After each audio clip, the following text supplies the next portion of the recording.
What's up, you guys? It's Matt here. So let's take a minute to talk about Terra Luna Classic. While everybody's discussing what's going to happen with the 1.2%, what's more valuable, what's going on with Binance and the 0.1%, are we going to change it to 0.2%? Are we going to do all these swaps, all of these proposals?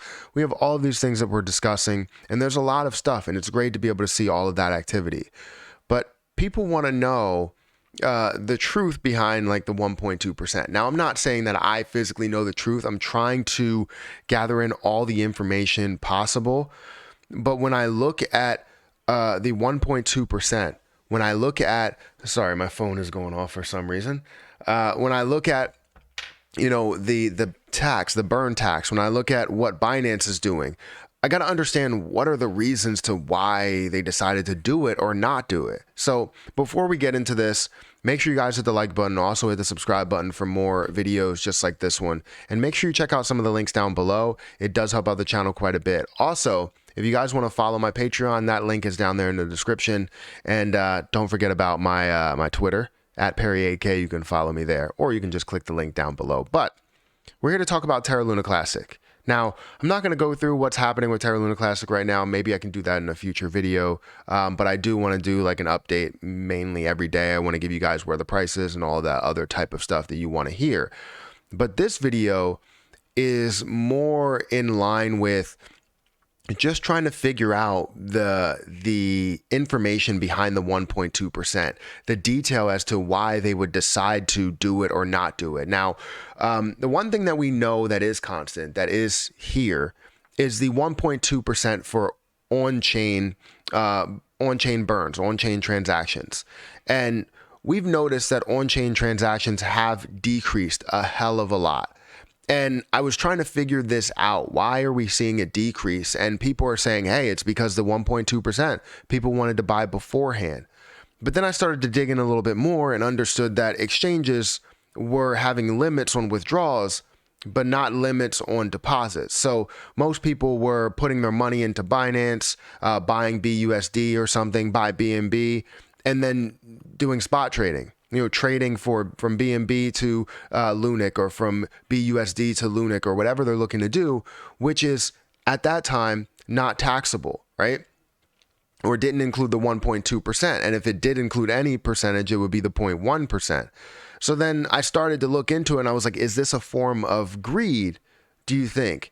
And I can't necessarily say that if it is a form of greed, but that's the way that it seems. It seems like pitching the 1.2% and telling people that the 1.2% will not work, what CZ has said, that it will not work unless every exchange implements it. That's the thing that you're seeing right now with the on-chain burns. You're seeing them decide to limit it and limit people that can withdraw from their platform.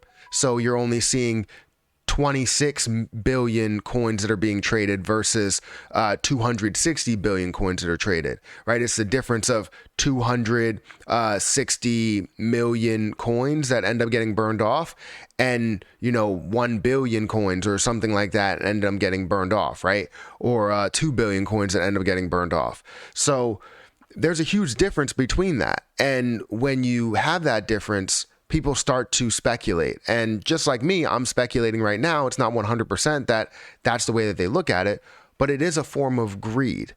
So then it made me think about the whole 0.1%, the 25% of holders, and then burning off with those 25% or everybody that opted in. What was the idea behind that?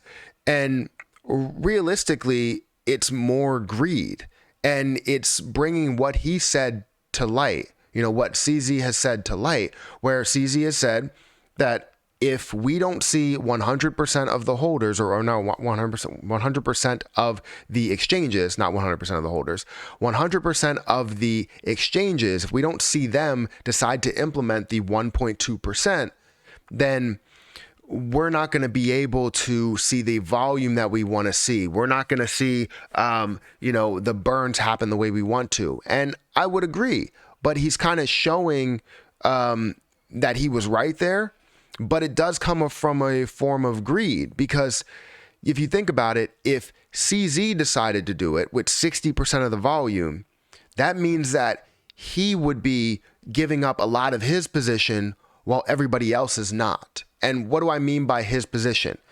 Binance holds what, 2.5 trillion coins. I don't know what the exact number is right now, but they hold a massive amount of coins. And 60% of the volume, if they have 1.2% and nobody else has a burn, that means that all the coins on their platform is getting burned, right? You're seeing massive amounts that are being burned, right? To the level to where this is, kind of dictating exactly where this position is going to go. However, KuCoin, Gate.io, all these other platforms are not doing it. So for them to say, you know what, we will implement a 0.1% and then apply pressure to KuCoin and Gate.io and HG and Kraken and all these other places, well, now the only thing they could do is either match it or do something better. Or they can just say, you know what, I'm not going to do it at all. And it seems like that's the case. It's more of like a cat and mouse type of thing. Binance is playing chicken and they're saying, hey, you won't do this.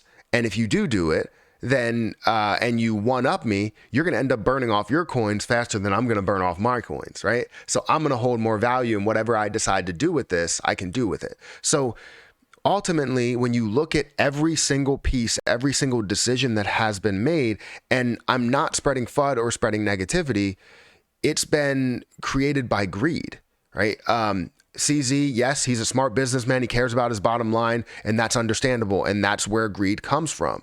But Lunic doesn't decide the fate of your overall platform. Yes, it is billions of dollars that flows into it. So it doesn't decide the fate of your platform. It decides the fate of how much profit you end up gaining off of Lunic, right? Because your investors are buying into it. It improves your bottom line. However, if they're buying into it and it's the only one that's burning off, especially 60% of the overall volume, that looks horrible for you, doesn't it? So when I look at this overall situation, that's where I land, is that it's a form of greed. So I think we will get to where we want to get to, but I don't know if KuCoin or Gate.io or HG or Kraken or Crypto.com or any of these places will implement the 1.2% because it's kind of like a game of cat and mouse. Like I really don't know how else to describe it, because if Kraken and all of them decide to implement the 1.2%, they're going to burn off their supply, what they're holding, and what's contributing to their bottom line a lot faster than what Binance would. And Binance is going to hold a lot of that value while they're burning off 1.2%. So we either have to get some sort of petition, some sort of document that gets the top 20 exchanges to sign off on this and say, look, I'm going to implement it as long as the top 20 exchanges implements it. And then you have every single exchange kind of agree to that. And when they do eventually agree to that, then you set a date to know when it's all going to be implemented, so you don't have any problems where someone feels like someone else is getting a head start or something like that, right? If Binance has 60% of the volume, they definitely don't want to take on a 1.2% burn. It makes sense. It all lines up, and it's a form of greed. No offense to him, he's a businessman. That's how businessmen work. If you run a company, you're going to want to gain the most out of it that you can, and not give up anything or give up a crazy amount in the process. I feel like if they did it first, they would have set the bar for burning, and then we could have had, Binance worth so much more, but then KuCoin would have gained even more because they have 10% of the volume. So that 10% of the volume may turn to 20% when Binance burns off all their supply. Does that make sense? But anyways, I wanted to talk to you guys about that. I feel like that's very, very important to discuss this. And it's something I've been thinking about. I continue to think about, but I can't 100% prove. I just know that people are greedy. You know, the human race is greedy. I'm greedy at times. I try to be less greedy, but I am greedy at times. And we just have to find a way to fight that. And as the community comes together, we have to notice this. So guys, hit the like button, hit the subscribe button, hit the notification bell for more videos like this one. Sorry, I didn't show any type of graphics on the screen, any type of B-roll. That's the word I was looking for earlier, and I couldn't figure it out. I had to record like 6 different videos because I couldn't figure out B-roll. I don't know what was going on. Anyways, I didn't do any B-roll in this video, but yeah, make sure you guys hit the like button, hit the subscribe button, follow me on Twitter, follow me on Patreon, and I'll catch you guys in the next video.